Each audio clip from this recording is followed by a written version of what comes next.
जिथे रस्ता संपतो तिथूनच महादेवाचं जग सुरू होतं आणि त्याच दिशेला सुरू होता आमचा प्रवास।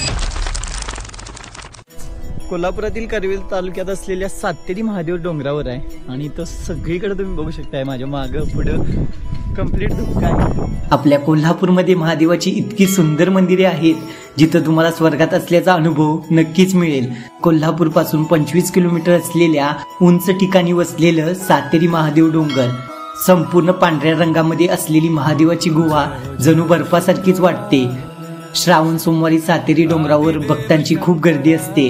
थंडगार वातावरण आणि धुक्यामध्ये हरवलेलं हे शिव मंदिर हिमालयातील केदारनाथ सारखेच भासते।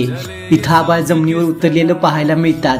कोल्हापूर पासून अगदी 40 मिनिटाच्या अंतरावरील या स्वर्गात खरंच एकदा अवश्य भेट द्या।